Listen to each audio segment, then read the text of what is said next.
Hello, hello, all those beautiful faces. My name is Stephanie Edmonds. This is Teaching Liberty. To live free, you have to think free. And that is exactly what we are going to do today. It is Women's History Month. In fact, International Women's Day just passed. And so I thought the perfect person to bring on is Kat Murti, who is a libertarian feminist. I actually was introduced to her when she was convincing me to also become a libertarian feminist. And I was very skeptical because we all know about the connotations of the word feminist and how it is associated with the left and a lot of these women's rights, LGBTQ, and a lot of things that are going on that I would say I'm questioning the agenda with a lot.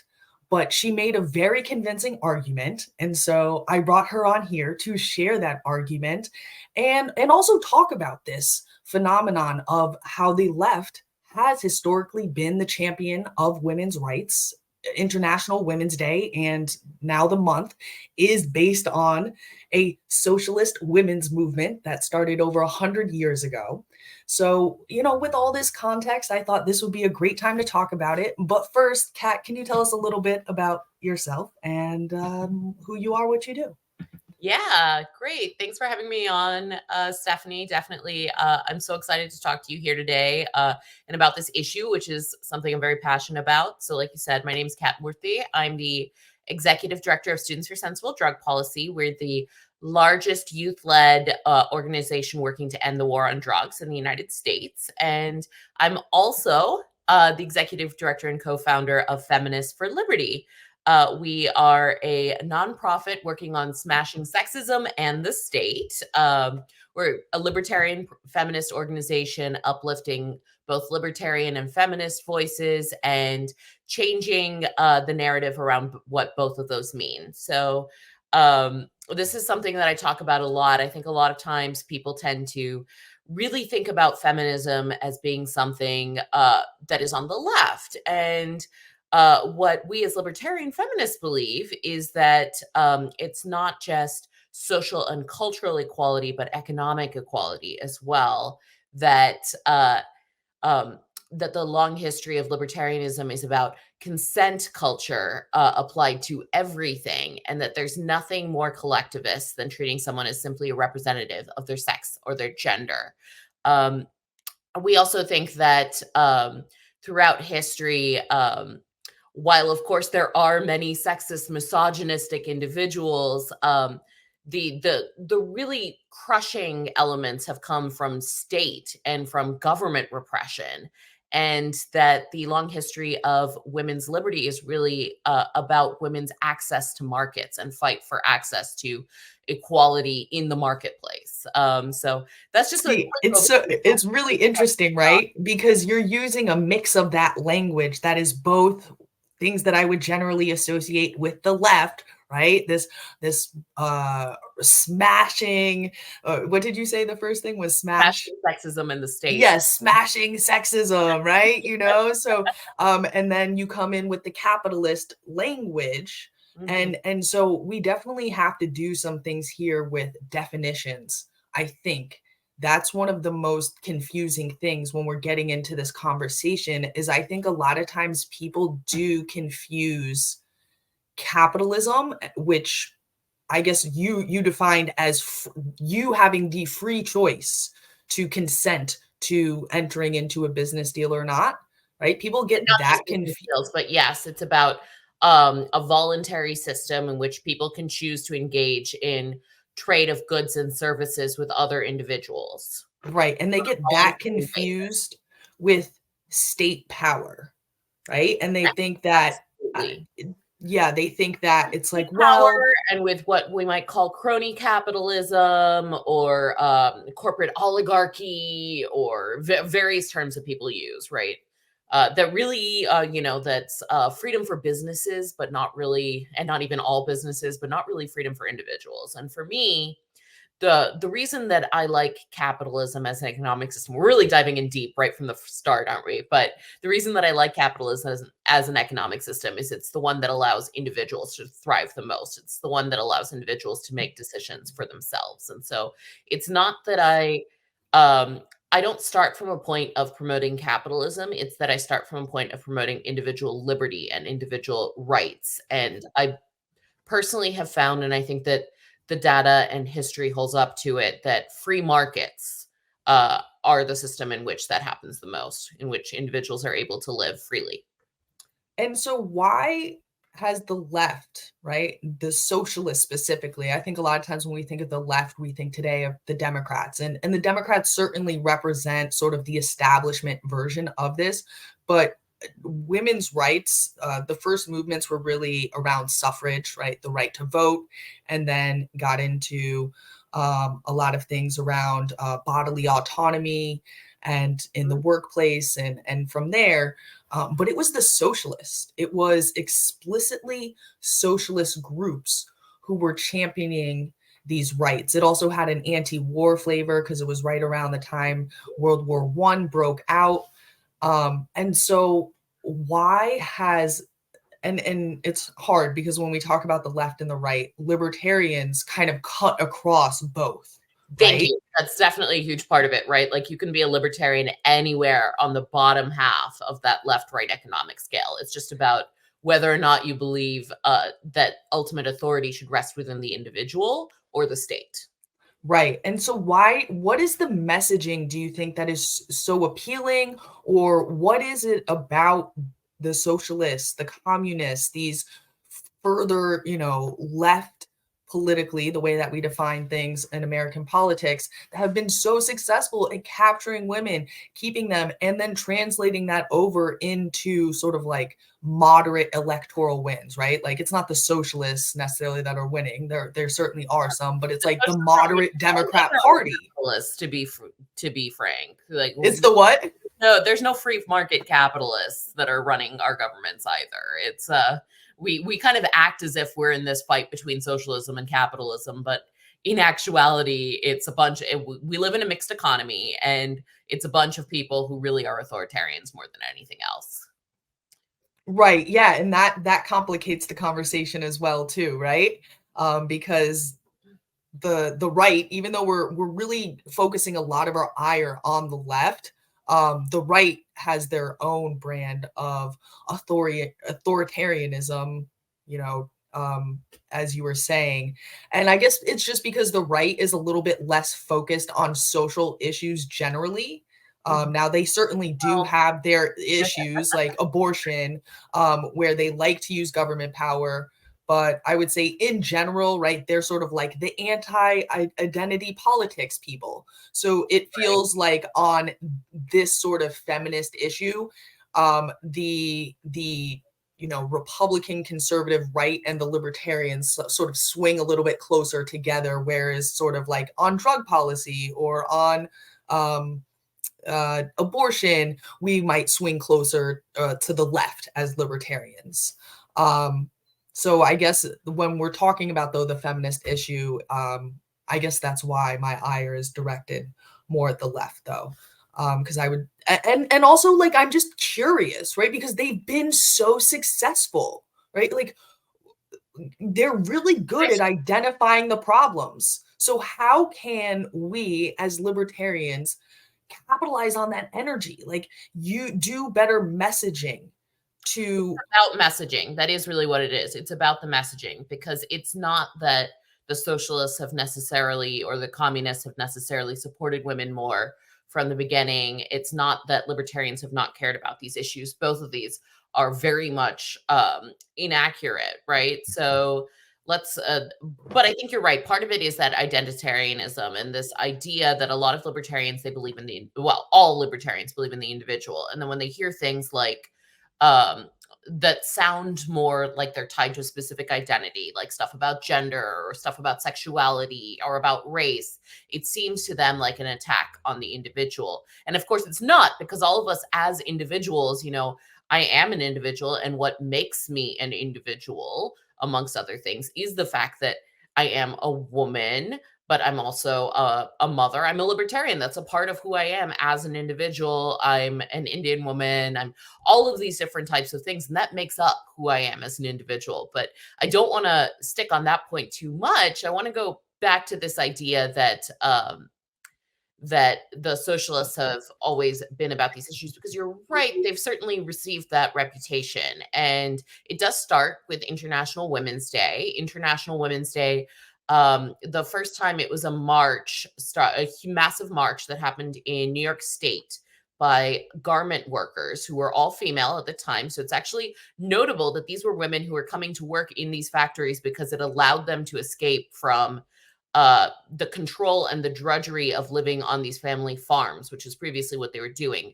And then all of a sudden, women start pouring into factories in the cities, which honestly did not have great working conditions. They really didn't, but they still represented more freedom to these women than they were getting back home, where they were completely controlled, right? And so that's even why they first ended up here. These women in 1808 marched for better working conditions, but also for the right to vote. And the Socialist Party saw that, and so they decided that the following year, on the anniversary of that protest, they would organize that same energy to make it a women's protest in an attempt to bring more attention, bring more women into their movement as Right. well, right? And then it's actually quite interesting, because the meeting in which this was decided was a meeting of global socialist party workers who were all women.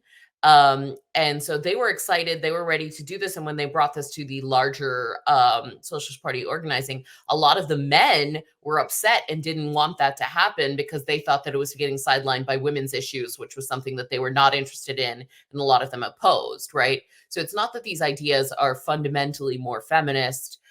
Engels, who's the great popularizer of Marx's ideas, one of the reasons that he despised capitalism was that he said that it unsexed men and women, and it was it did this horrible thing where all of a sudden women were now going out into the workplace and leaving these poor men to have to do things like to mend their own socks and take care of children. And this was his big argument against capitalism, which of course is not what we hear from folks. Right. I was gonna say, isn't one of their arguments like female liberation is what is it, like the workers' revolution of the world is rooted in female liberation or something like that? To be fair to the leftists and to socialists, a lot of them don't know this history. They haven't read Engels' true vitriol against women and against this idea that women would be able to be on par or equal to men, which is this horrible thing that capitalism was spreading, right? So they don't support it for that reason. They support it because of what socialist parties and communist parties have done, which is Right, that the revisionist. market this well, not just that, but market this well. They see that there is energy behind these women, and they say, oh, okay, great. Let's hang on to that, and let's add our agenda to that. And this is where libertarians have really failed, because we look at that same thing and we say, hey, we disagree with your solutions, therefore we're going to refuse to address this issue whatsoever. We won't be there, we won't be part of the conversation, and we're going to act as if this is a non-issue, right? Which again turns away women. It tells the women that this is not a movement for them. This is not for them.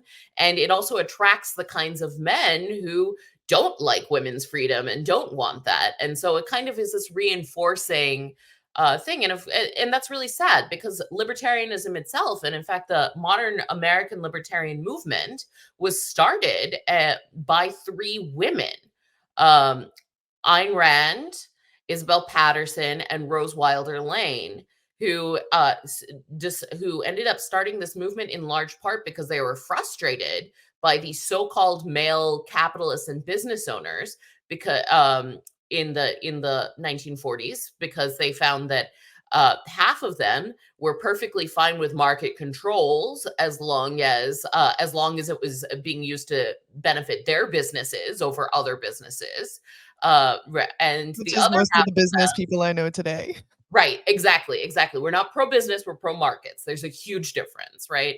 And then the other half of them actively disliked women and didn't want women to have equality and didn't want women to have rights to property and things like that, which were hard fought for in this country and in other countries. A lot of people don't realize that a lot of the economic rights and basic economic liberty didn't happen until even into the 1980s, which is pretty shocking, I think, for a lot of people these days who think like, oh, there was the suffragettes and then it was all over. Uh, Right.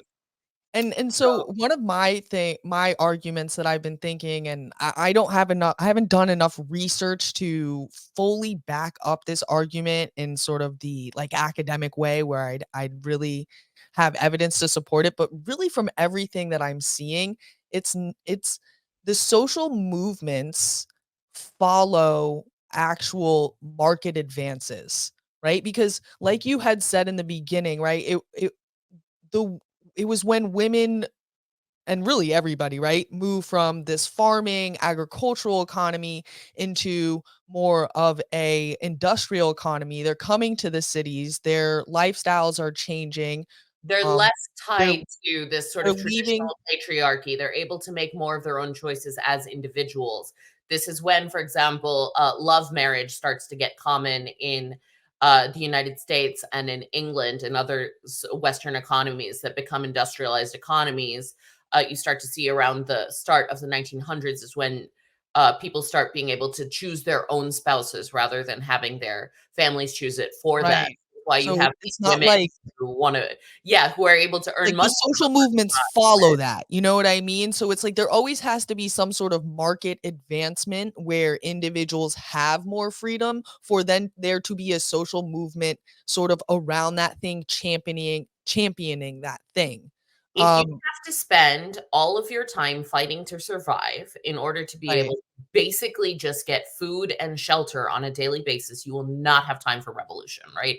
And that's something that both the left and the right recognize and speak about in very different ways. But like, if you don't have those basic needs met, you're never going to be able to fight for your own liberation, your own freedom. Right. Yeah, I mean, for sure, the And agricultural lifestyle, every season you're trying to save up for the next season. Sometimes I don't know, sometimes I miss and I know we are certainly what is it called? Like romanticizing it, right? Sometimes I'm like, dang, it kind of seemed like a nice simple lifestyle just on the well, farm. I know there's a lot of I sickness and disease and libertarian feminist. I believe in choice. If you want to live on a homestead and you want to, you want to live in a homestead without any plumbing and you want to like grow your own food and collect eggs and do all of that. I think you should be able to do that. I think you should be able to collect your own rainwater and farm your own wheat and things like that. And it's really market intrusions that are an attack on that more than anything else. But what really, at the end of it, is that it should be a choice for you. mm. And so I guess let's go over some of maybe the common pitfalls in the solutions that are offered from the left, right? Because generally it'll be like, well, healthcare should be free, right? That's a big women's issue because women are the ones who, every month we have periods, we're the ones who have babies, and of course men have their own set of issues, but especially for young women, that access to a doctor I think has a little bit more meaning, right? Than necessarily to Go to young the people. doctor more than men. It's part of the reason why we tend to live longer. Yeah. So what that's one of them. What are some other things that are solutions? Oh yeah, the other thing is like, um, Care. wh- what was that? Childcare. Mhm. Childcare, right? Oh, the like every woman should, have a year off after she has a baby and basically get free childcare. Um, why are these solutions not correct? What is Because wrong of what with you one. talked about before. And so there's a number of different things and we could talk about price signals and we can talk about all of that, but I think that there is something more core here that we need to discuss, which is that um culture follows, right? And so when you pass and laws follow culture. And so when you pass these types of regulations, you lock in a certain slice and then things don't change beyond that. And so when women, it prevents future progress, right? So that is certainly one Okay, concern. so you're saying basically it's Also, like if the legislature was to make a law that you get free healthcare, okay, great, you'd get free healthcare, but you'd get like 1 doctor visits a year and that's it. And if you want anything more, you have to go fight legislatively to get more. so sort of, but no, I'm not going to say one doctor, but I'm saying what ends up happening is that yes, you do have to then fight legislatively, and it becomes a whole different thing. Once something is a law, it is significantly more difficult to change. So it does lock in progress, right? But I think that there's a bigger problem here. So I'm going to talk about a couple different things that I think are quite interesting. So one of them is the tax code. So the tax code is on its, I can't be a libertarian and not talk about taxes, right?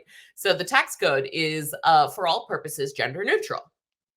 It does not have gender neutral implications, however, because what people miss is the history of the dual tax filing system. The reason that we have the option to file married filing jointly versus married filing singly, etc., is post World War II. This was implemented because, you remember Rosie the Riveter and all of these women who had taken up jobs and were now part of the economy. And um, so the central planners start looking around and they have all of these men that are coming back from war and their jobs have been filled by women. And they're suddenly concerned, what are we going to do with all of these veterans? Women have taken up their roles. How are they going to have jobs? We need to get the women out of the workplace. And a lot of these women, they thought that they would just, like, as soon as the men are returning, they'll just leave because obviously they don't want to work and they don't want to earn money and they want to do womanly things at home and not outside the sphere of the home. And they didn't. Women wanted to stay in the workplace. And so they came up with this brilliant idea of the joint filing system that would make it so that families where it was a married couple where one person worked outside the home as the sole breadwinner and the other one remained inside of the home with children would be benefited. And we continue to see benefits around this. It's a big part of the reason why a lot of women end up leaving the workforce when they have children, or especially if they have multiple children, because all of a sudden, that additional income that they are bringing in is actually losing the family money when it comes to taxes, that they would be making more money if they weren't doing that, especially because they now have to pay for childcare. While the cost of childcare has gone up and is extremely difficult to fund because of all of these regulations that we're putting on childcare and all of these difficulties, right? So like DC, which where I live, which is one of the most expensive places in the country to pay for childcare, tried to pass regulations a couple of years ago that would require all early childhood education classes, so like preschools, toddlers, that kind of thing, to have at least one teacher in the class who had a master's in early childhood education. I don't know about you, but I know you're a mom. I'm a mom. I don't have a master's in early childhood education. My mother didn't have a master's in early childhood education. In fact, I'm pretty sure most people's parents don't have masters in early childhood education. We did just fine taking care My of our kids, preschool right? lady was like an immigrant from Greece who ran it out of her home, Right. like Exactly. And so that raises the cost because think about how much you have to pay for that and how limited those right. roles Yeah, I are. mean, you want So a master's, we're talking, I mean, if you go to a state school, that's at least $20,000 at a least, year. yeah. I guess maybe if you're, like, not staying on campus, like, you can do it for 10 and 10 a year, About but it's like additional costs. So then we're right. through this, like through the combination, this 1-2 punch of something that is on the face of it gender neutral, our tax code, and then again something that's supposed to be helping women with all of these childcare benefits that are supposed to be keeping our children safer and having a better child Education. care experience for our children and to educate them better. Both of these things are working together to force women out of the workforce. And then they get another supposedly gender neutral policy, which is Social Security, which because they have then not earned enough credits, they don't get the same kinds of payments at the end of their in retirement that men would get. Now, of course, I'm not making an argument for how great I think Social Security is. And honestly, if you're our age, you're quite possibly not going to ever get those payments, right? So this is not that, but it is the fact that, like, look, these are policies that on their face, most people, the average American, especially people who don't spend their time thinking about politics or policy or ideology, they're going to look at things like um, joint tax filing. They're going to look at things like Social Security. They're going to look at things um, like requirements for early childhood education for preschool teachers, and they're going to say these are good things that are trying to benefit and help women and other people. And in fact, that's not what ends up happening. So that is definitely a huge part of this. There's also, I'm going to talk about another nerdy issue that I enjoy talking about here, the wage gap, right? So the wage Yes, I was gonna ask you about this. yeah. So this is a hugely politicized issue. And I think that's why I like talking about it so much, because you have, on the one hand, you have the left that claims that it's just because people are sexist that they're not paying women enough, right? They're not paying women as much as they pay men for roles, which is true. Women do en masse make less than men, including for the same roles, right? Then you have the right that's saying, yes, but it's because of their choices. Therefore, let's not discuss this. And then you look at it as a libertarian feminist and you're like, okay, but what choices? Which choices are these women making? And why are they making these choices? Because that matters, right? And I think something that's really interesting here is that if you look at millennial women who are unmarried, do not have children, and live in an urban environment, the wage gap reverses. They make more than their That's male what I was peers. gonna ask about. Yes. They make more than their male peers. But then suddenly, if they do things like get married or have children, their income drops or holds still, and their male peers, when they get married or have children, go up. Why is that? Well, there's a few different things. One is the fact that, unfortunately, we do have these gender normative ideas that play out in a certain way in society, right? So people tend to view women who have kids as like, oh, okay, well, you're going to be distracted taking care of those kids, so maybe we don't give you those opportunities as much. And a lot of times they're actually trying to be helpful. They're thinking things like, okay, well, I know you're so stressed out with the kids, so I don't want to ask you to do too much. So I'm not going to ask you to lead this project, or I'm not going to ask you to take on this role, or I'm not going to ask you to do that. So that is definitely a part of it. At the same time, they also look at men and they say, like, oh, well, you're a married man with kids. You're a responsible guy. You have a lot to do. You should be, you have a family to provide for. So, I know that you're going to be able to take on this challenge, right? So that's a cultural norm where we're presupposing that men are going to lean into their careers and women are going to lean out when they have children, which is not necessarily the case, right? Do you think that there's at least some of that though? That Like, happens. Oh, that people do. Yes. So I will just get to that. I naturally. will get Okay. to that. So yes, some of that does happen. And I do think some of that is biological, like I've had 2 children. And you're pregnant, you go through childbirth, you have you might be breastfeeding. Those are all things that, you could be in the most equal marriage, the most equal partnership ever. And those are simply not things, if you are in a heterosexual relationship, those are not things that your partner or your spouse is going to be able to do, right? Your spouse is not going to be the one who's actually giving birth to their children. And I'll get back to that in a minute, because there's another aspect here as well. But let's go back to just so part of it is these cultural norms around this. Other part of it is the cultural norms around why are women working so hard, right? Why are they not able to spend more time? Well, part of that is, again, a cultural norm where millennial men are spending more time on childcare than any previous male generation. That's a lot. That's really important. And yet, even in couples where it's a dual income earning heterosexual couple that has children, they earn the same amount. You see that women do more of the domestic labor. And in fact, this is really interesting. The more a woman makes than her husband, the more domestic labor and childcare she does than her husband, right?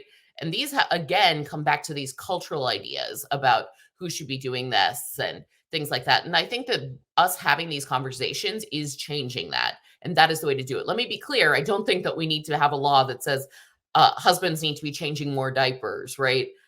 Because they are, first off, they are changing more diapers, but then they need to also realize, like, hey, the work steps up. So even if we were doing things equally before, all of a sudden now when there's kids in the picture, there's so much more labor that we still need to step up and do that much more, right?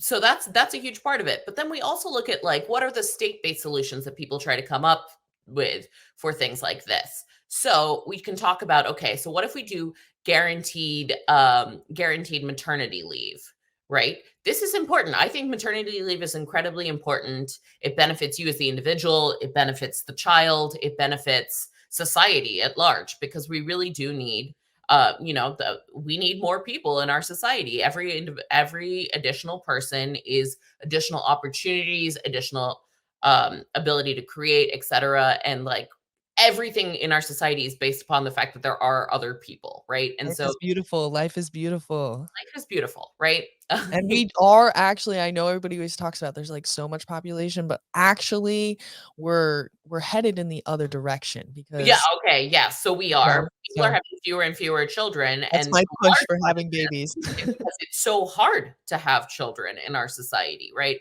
For a wide number of reasons, including, like, the expectations are much higher.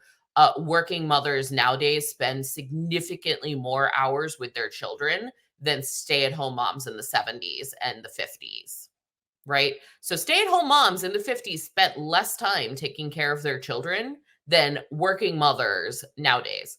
I think Because that's because they used to be like, "All right, go outside and don't come back oh, until don't it's come dark. back. And nowadays, of course, like, This uh, activity, there are that states where it's activity." illegal to leave your kid alone until they're 14, right? I was What? working as a nanny at 12. It's Wait, completely what state is different. that? Um, I think, don't make me quote it, but there are some There's few, I don't states, wanna say. okay. There are states. I mean, they're different ages in different states, but yeah, the laws are very different nowadays. It's also that we spend more time enriching our children, which is good overall. But, so maternity leave, it's great, it's important.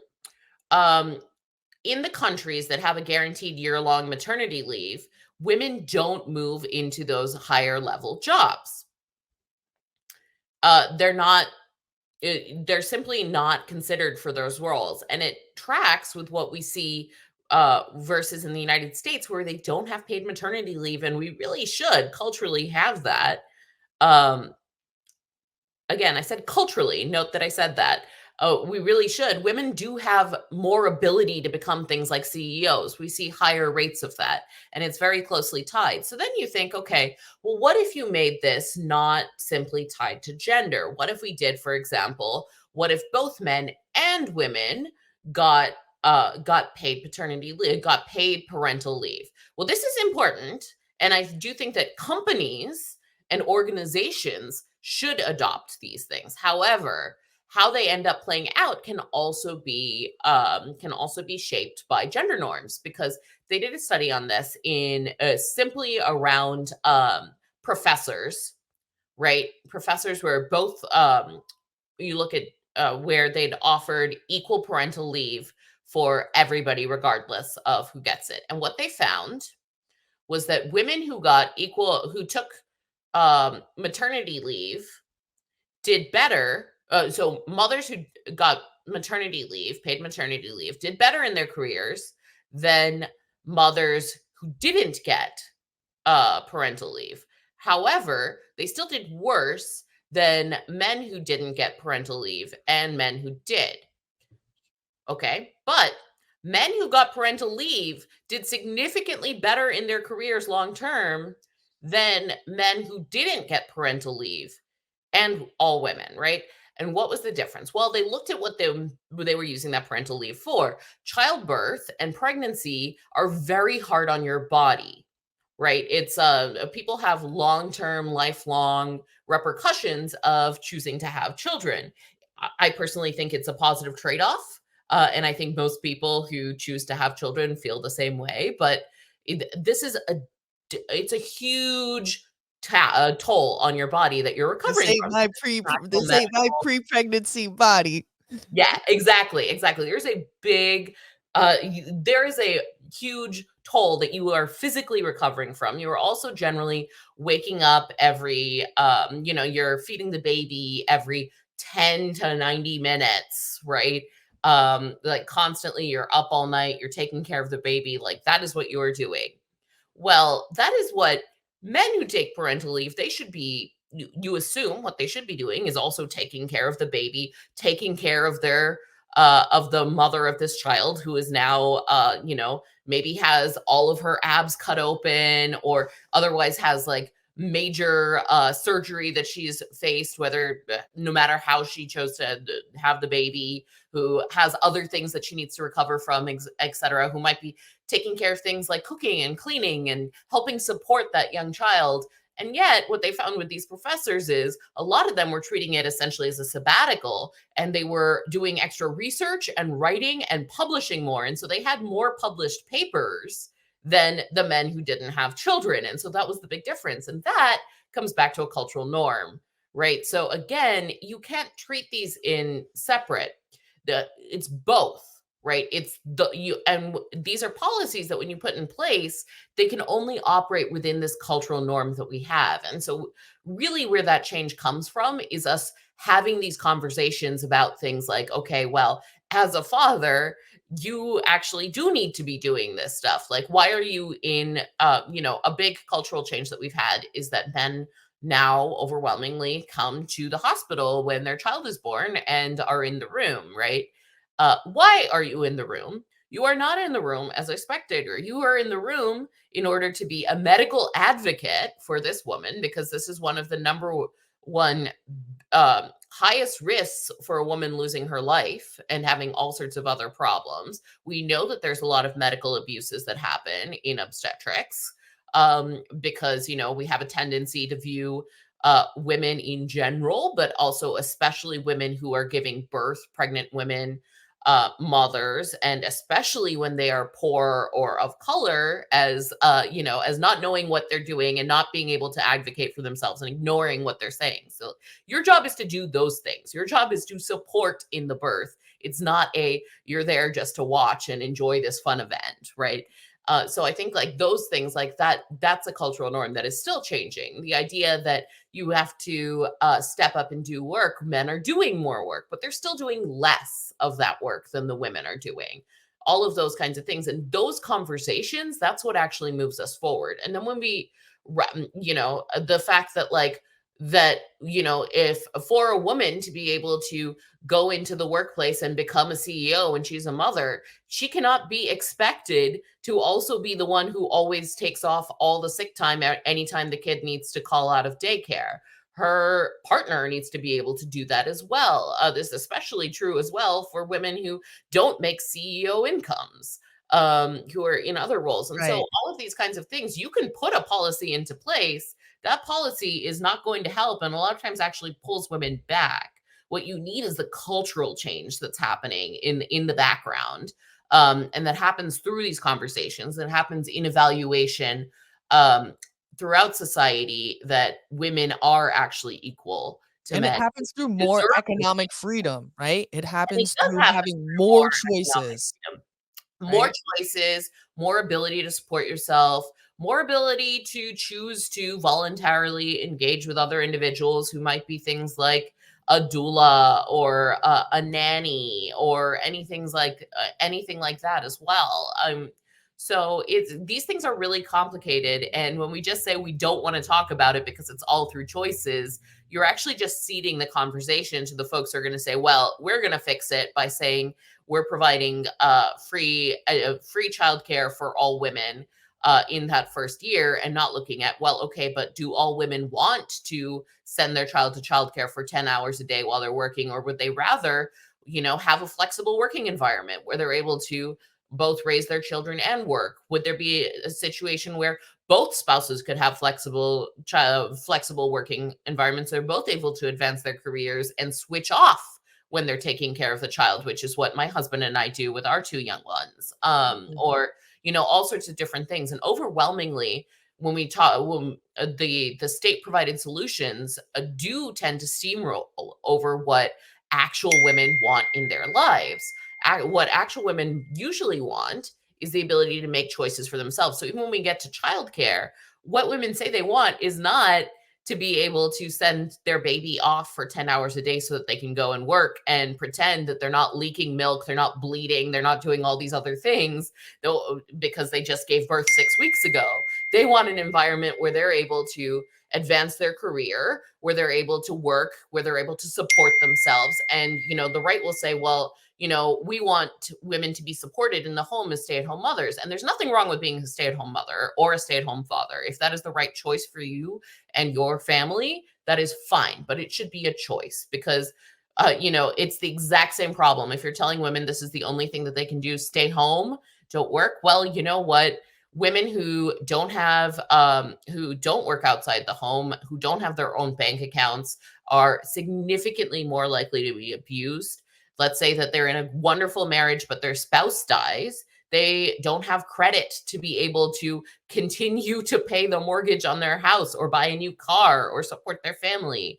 They don't get Social Security payments in the same way. There's all sorts of different things that it actually does put them in a potentially worse position that, again, they should be able to choose for themselves if they want to, but we can't say that that's the only solution. And so it really comes down to opening up the way for individuals to be able to make their own choices that work better for themselves, which does mean that we have fewer laws tying in specific programs, no matter how we're doing those programs, whether those programs are designed to keep women in the home or in the workplace. It's about the choice, and also about having these cultural conversations about, what equality does mean and what individuality does mean, and how can we create an environment where everybody, male, female, whatever, can choose for themselves the lifestyle that they really want and be able to actually support themselves in it. And so how can we do better at having these conversations with a broader audience? In so many ways, it feels like the women are just totally captured by the left. I mean, they have, even though in the libertarian movement, it was started by women and Started by they, women, it's always been filled with women. The right. Libertarian Party started by Tony Nathan, who was the first. I always say this because you always hear it's Hillary Clinton. It's not. The very first woman to get an electoral college vote on a presidential ticket in this Okay. country was Tony Nathan.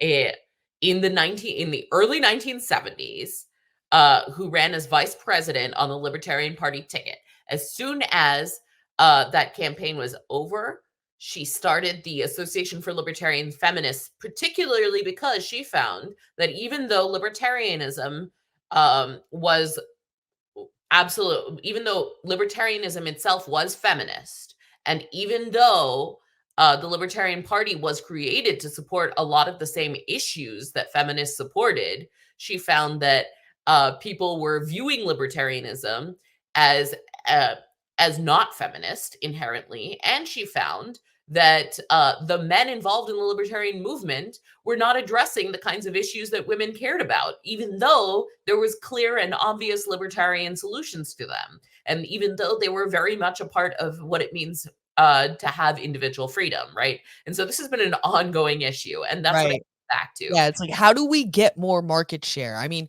I think that this is a libertarian problem in general, right?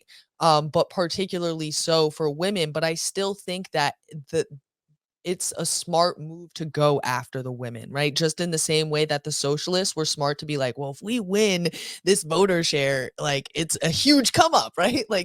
So I feel like there's still that same, even though women are voting, so it's not the same sort of, huge influx of voters that you would get.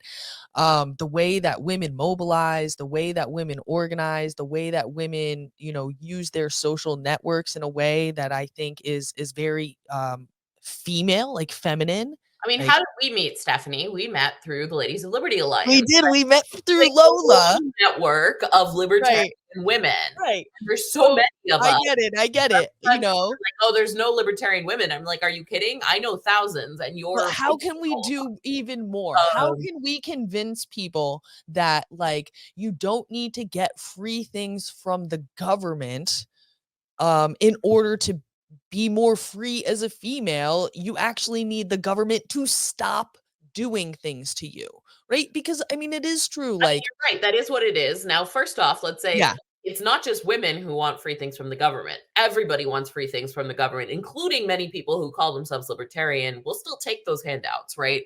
It's not listen, I have to women personally involved. thank Joe Biden for the Save Student Loan Program. Can never say he didn't do anything to me for me.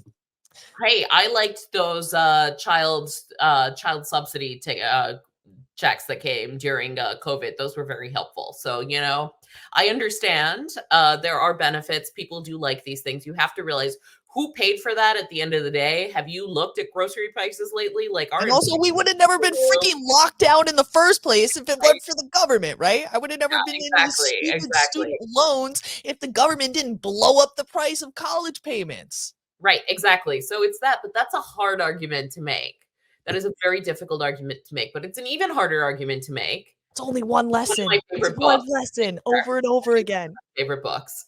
But it's an even harder argument to make when you're not even in the room and you're refusing to address those issues, right? So we can't say things, you can't say that like anytime women's rights or anytime gay rights or trans rights or whatever, immigration, all of these things that like are fundamentally libertarian issues. They always have been, they've always been part of the conversation. Like those are all things that people who in the early libertarian movement supported and that libertarians have consistently supported over time.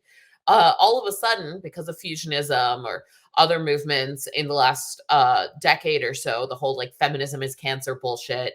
I'm sorry for cursing on your podcast, but No, it's okay. um, Well, like, do you think, all like, of for those kind of example, things, if we refuse to engage on those issues, then you cede the conversation, right? So, right?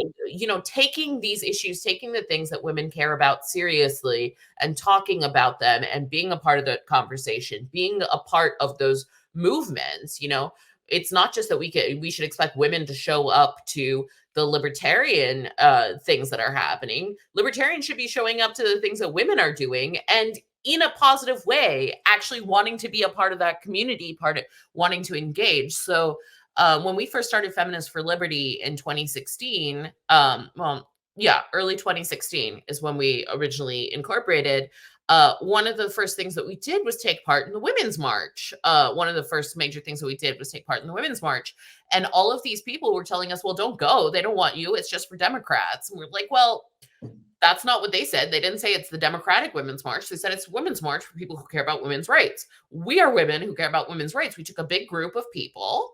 We dressed as suffragettes. And instead of wearing the suffragette ribbons, we wore ribbons that said libertarian. And we carried a bunch of signs about, very typically libertarian feminist issues. So things like reproductive justice, ranging from everything like abortion to access to birth control. We carried signs about things like decriminalizing sex work and, all of this different stuff. And we were there and we were available. And overwhelmingly, people just came up to us. I mean, I spoke to hundreds of people, right?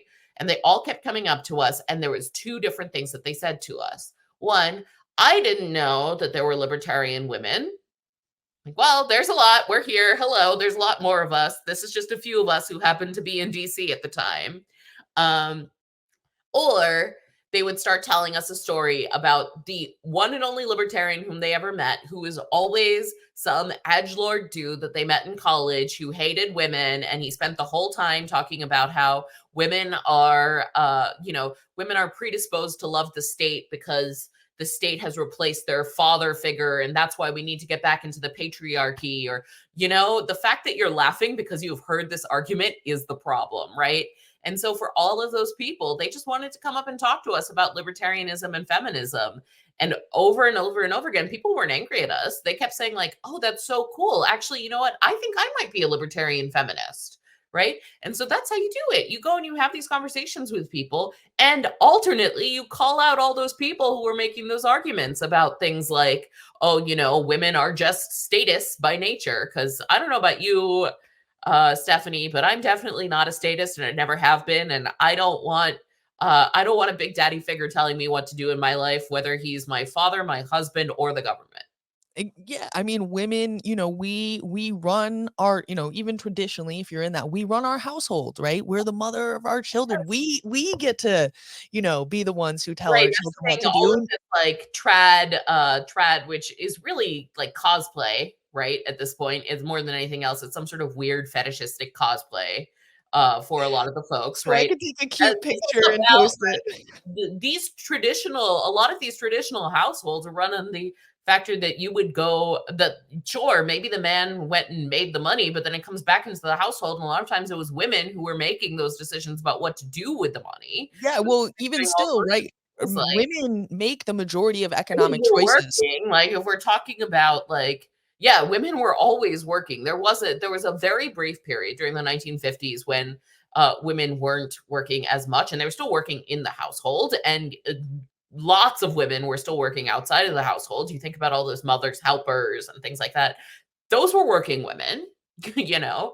So that hasn't even existed, and you continue to hear today, people are talking about women as if we are overwhelmingly living at home and, popping bonbons, while our husbands are out working all day, which one is obviously inaccurate, but two, it's really inaccurate because the vast majority, something like 80% of American women who have children under the age of 18 work, right? So like You it's have to in this economy, geez. weird, fake, it's not a real life, right? And it's these I people have to pay for somebody overwhelming. else to go on maternity leave, okay?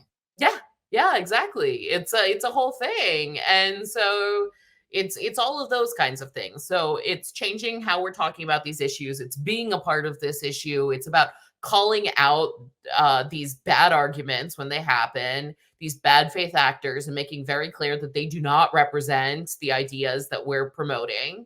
And it's also about the fact that over and over again, we've had this idea that, if libertarians just side with conservatives on, if we just shut our mouths and let the conservatives push all of these culturally conservative ideas, then we'll get these economic wins that in the long run, will then give us this cultural freedom as well.